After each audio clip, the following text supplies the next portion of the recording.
పాపం లేని వ్యక్తులుగా మార్చేశాడు.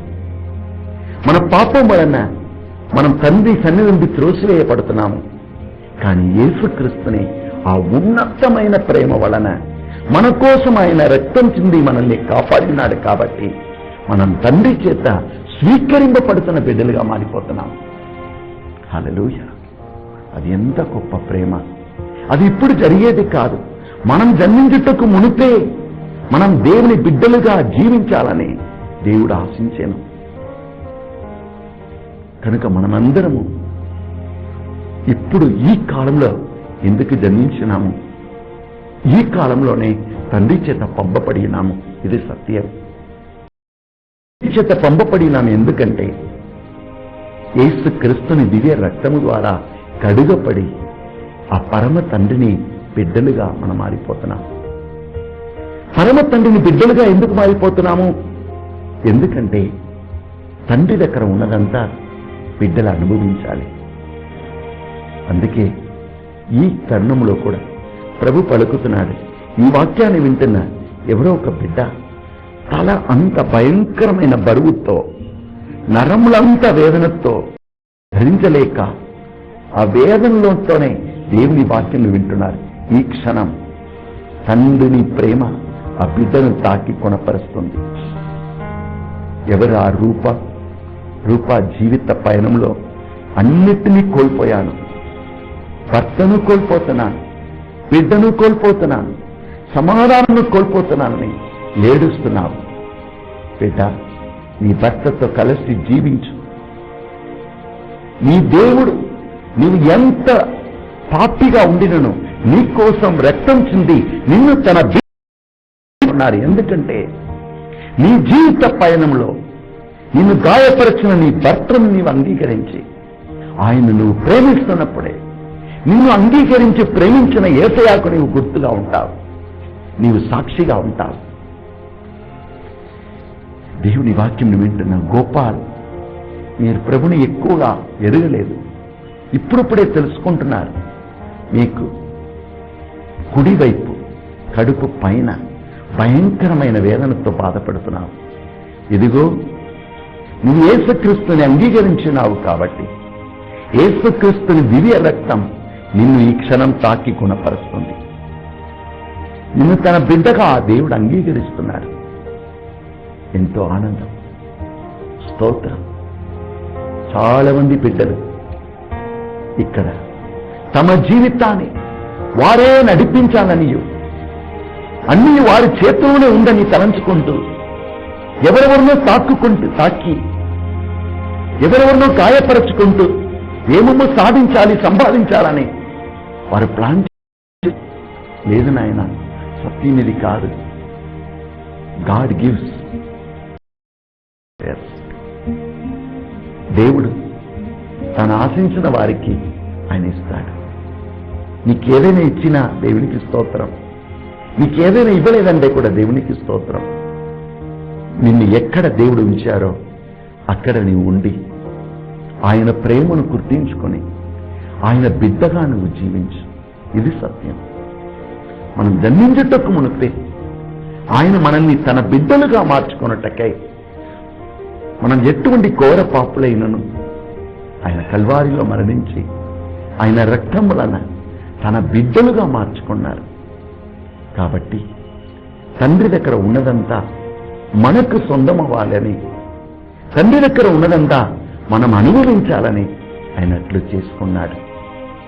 హల్లెలూయా, హల్లెలూయా, హల్లెలూయా. శిల్ప అని పేరు గల బిడ్డను దేవుడు పిలుస్తున్నాడు. ఇప్పుడు ఆమెకు తలలో మెడ నుండి భయంకరమైన నరము వేదన. శిల్ప, జీవిత పయనంలో ఎక్కడెక్కడో పరిగెత్తి వెళుతున్నావు. ఏదైనా సాధించగలను అని పరిగెత్తి వెళుతున్నావు, కానీ సాధించలేకపోతున్నావు. కారణం ఏం తెలుసా? నీ జీవిత వేరు నీ దేవుడు. ఆ ప్రభులో మాత్రమే నువ్వు జీవించగలవు. నీ శక్తి చేత, నీ బలము చేత ఈ లోకంలో నువ్వు ఏం సాధించలేవు. దేవుడు నిన్ను ఎన్నుకున్నాడు. ఒక చెట్టునకు వేరున్నట్లు ఆ వేరు ఎప్పుడు ఆ చెట్టును కాపాడను. ఏ కాలం మారినా, అది ఎండాకాలమైనా ఆ చెట్టు మాత్రం ఎండిపోకుండా కాపాడుటకే ఆ వేరు ఎక్కడెక్కడో వెళ్ళి నీరు తెచ్చి ఆ చెట్టును కాపాడను.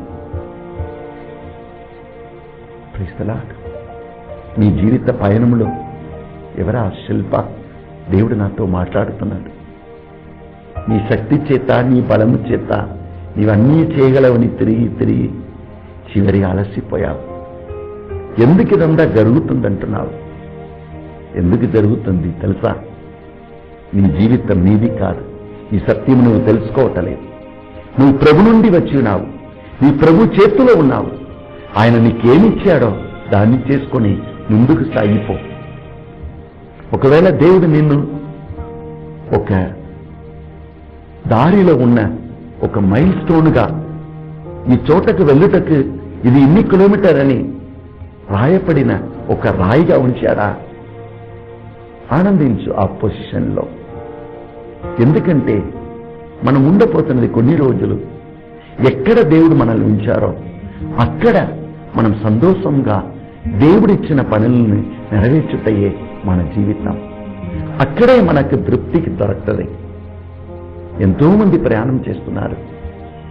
వారి మనసులోని ఆందోళన, ఆవేదనను తొలగించుటకే, వారిని నడిపించుటకే, వారికి దారి చూపించుటకే ఈ మైల్ స్టోన్గా దేవుడు నిన్ను ఎన్నుకొని ఉండవచ్చు.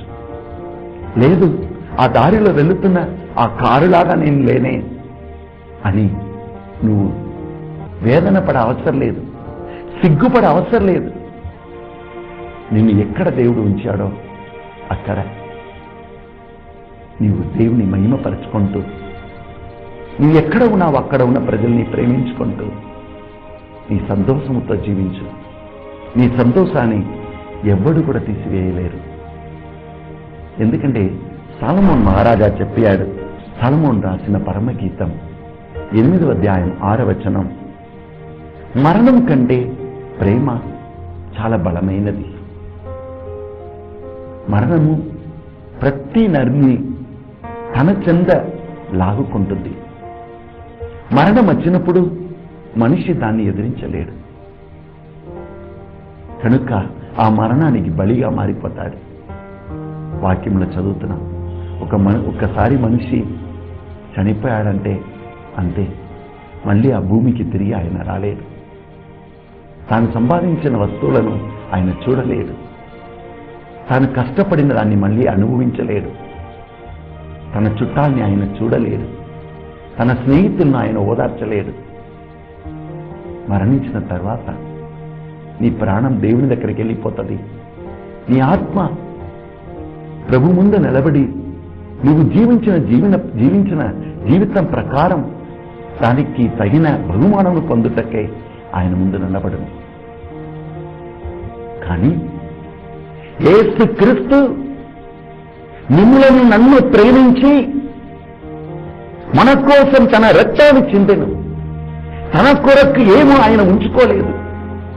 ఇది నాది అని చెప్పటానికి ఆయనలో ఏమీ లేదు. ఒకడు ఆయన ప్రక్కన పొడిచాడనమాట. ఆ చనిపోయిన దేహంలో ఉండిన మిగిలిపోయిన ఆ రక్తము నీరు కూడా కారిపోయింది, భూమి మీద పడిందని బైబిల్లో చదువుతున్నాం. ఆయన మరణించను, కానీ ఆయన ప్రేమించను కనుక మరణించను. ఆయన ప్రేమించను కాబట్టి అర్పించను. ఆయన ప్రేమించను కాబట్టి ఆయన్ని మరణానికి అప్పగించాను.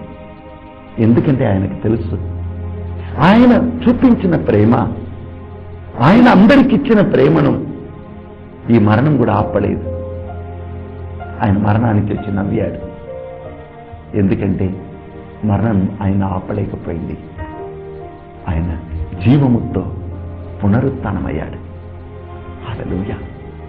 పునరుత్థానమైన యేసయ్య తిరిగి వచ్చి తన శిష్యుడైన పేతురుతో అడిగినదందా, పేతురు, నీ పేరు సీమోన్ అంటారు లోకంలో, అంటే ఒక గడ్డి అని. కానీ నా దృష్టిలో నువ్వు పెద్ద రాయి, పత్తర్ పేతురు. నేను నిన్ను ఇలా మారుస్తున్నాను, నీవు నన్ను ప్రేమిస్తావు. హల్లెలూయా. దేవుని ప్రేమ, యేసయ్య ప్రేమ, నీకోసం నా కోసం తన్ను తాను అర్పించిన ప్రేమ, అందరినీ రక్షించిన ఆ ప్రేమను మరణం ఆపలేకపోయింది. ఆ ప్రేమ జయించింది. దేవుని బిడ్డ, నువ్వు ప్రభు నుండి వచ్చినావు. ఈ లోక సమస్యల్లో, లోకంలో ఎన్నో సమస్యలు ఉండవచ్చు, శోధన ఉండవచ్చు, ఏమేమో నీవు సాధించకపోవచ్చు. కానీ నీ ప్రభుని ప్రేమలో లీనమై ఆ ప్రేమకు సాక్షిగా నిలబడు. ఎక్కడ ఉన్నావో అక్కడ దేవుని బిడ్డగా జీవించు. ఏది కూడా నిన్ను నిరుత్సాహపరచకూడదు. ఏది కూడా దేవుడు నీకు ఇచ్చిన ధైర్యాన్ని తీసివేయటకు వీలు లేదు. మనుషులు ఏం చెప్పగలరు? నీ గూర్చి చెడ్డగా మాట్లాడగలరు అంతే. నీ గూర్చి ప్రచారం చేయవచ్చు అంతే. కానీ నువ్వు దేవుని హస్తంలో ఉన్నావు. ఆయన నిన్ను కాపాడుకుంటాడు. ఎందుకు బాధపడుతున్నావు? మొదటి సమూయేలు గ్రంథం 26వ అధ్యాయంలో మనం చదువుతూ ఉన్నాము. దేవుడు ఆయన నమ్మిన బిడ్డల్ని ఆయనే కాపాడుతాడు. God's eyes are always on the righteous and the faithful ones, and he rescues them from all their evil. ఆయనకు ప్రామాణికంగా ఆయన పట్టుకొని ఆయన ప్రేమకు సాక్షిగా ఎవరెవరు నిలబడుతున్నారో వారందరినీ దేవుడే కాపాడుతాడు. లోక దృష్టిలో మనం ఏమో సాధించలేకపోయిన మనుషులుగా, లేక ఏం ఓడిపోయిన మనుషులుగా కూడా కనబడవచ్చు. కానీ జీవితం ప్రభులో మనం ఎలా ఉంటున్నాము, ప్రభులో మనం ఏం సాధిస్తున్నాం, ఏం సంపాదించున్నాము, దాని మీదనే ఆధారపడి ఉన్నది. అందుకే సొలొమోను చెప్పాడు, ప్రేమ మరణం కంటే చాలా బలమైనది. ఒక్క నిమిషం కళ్ళు మూసుకొని మిమ్మలను ప్రభునికి అర్పిస్తారా? మిమ్మలను దేవుడు తన బిడ్డలుగా ఎన్నుకున్నాడు. దీన్ని మీరు ప్రతిరోజు కొనియాడాలి. మీరు ఎక్కడ పుట్టారు, ఎవరిని బిడ్డగా ఏ జాతిలో పుట్టారు, డబ్బు ఆస్తి అంతస్తు మధ్యలో పుట్టారా, లేక గుడిసెలో పుట్టారా అనేది కాదు ముఖ్యం. మీరు ఎక్కడ ఉన్నారో అక్కడ మీరు అభివృద్ధి పొందాలి. యేసయ్యా ప్రేమ చేత, ఆయన రక్తము చేత కడుగపడి ఆయన ప్రేమలో మీరు మిమ్మల్ని నిర్మించుకోవాలి. కళ్ళను మూసుకొని ఆ సిలువలో వేలాడుతున్న యేసయ్యను చూడండి. బైబిల్లో ఆయన మనకు తెలియచేస్తున్నాడు, తండ్రి అయిన దేవునికి యేసుక్రీస్తు ద్వారా ఎప్పుడూ కృతజ్ఞత చెల్లించేదం. ఆయన మనలని ఈ లోక ఆరంభమునుకే ప్రభు క్రీస్తులో తన బిడ్డలుగా ఆయన ఎన్నుకొనెను. ఆయన మన పాపమల్లా భరించుకొని ఆయన నిరాకరించాం కదా, అదంతా ఆయన తనలో స్వీకరించుకొని మనం నిరాకరించటం వలన దేవుని ముందు, తండ్రి ముందు నిలబడలేని స్థితికి త్రోసివేయబడ్డాం కదా. దాన్ని కంప్లీట్ గా మార్చేసి ఇప్పుడు తండ్రి చేత అంగీకరింపబడుతున్న, తండ్రి చేత గౌరవింపబడుతున్న బిడ్డలుగా మనల్ని మార్చుతున్నాడు. ఎంత గొప్ప దేవుడు! మీరు ఉన్న చోటలోనే మోకరించి 2 చేతులు పైకి లేపి దేవుని స్తుతించండి, దేవుని ఆరాధించండి. దేవుడు ఎంతగా మిమ్మల్ని ప్రేమించున్నాడు. ఆ ప్రభులో మీరు ఎవరని తెలుసుకోండి. ఆయన దత్తపుత్రులుగా జీవింప ఆయన మిమ్మల్ని ఎన్నుకున్నాడు. స్తోత్రం దేవా. నిన్ను వేదకు హృదయము యేసయ్యా నాకివ్వు.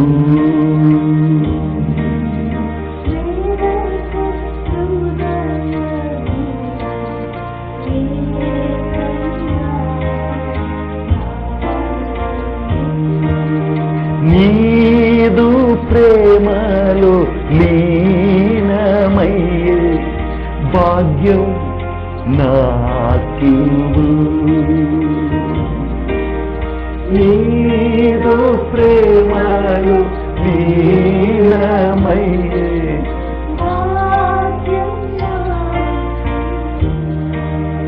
ప్రేమగల మనిషిగా నన్ను మార్చు. ప్రేమగల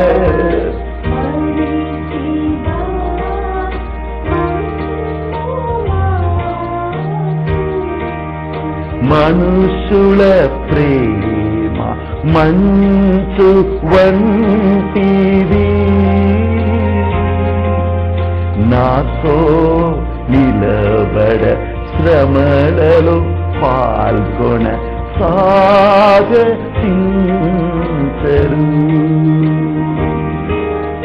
మనుషుల ప్రేమ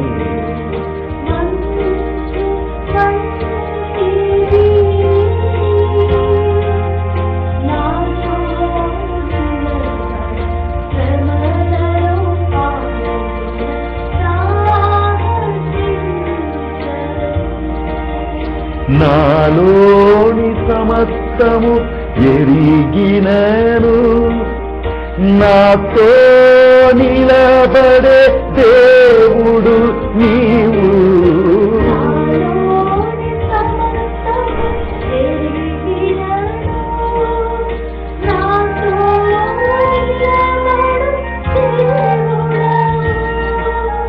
నన్ను నడిపించు యేసయ్యా నీవు.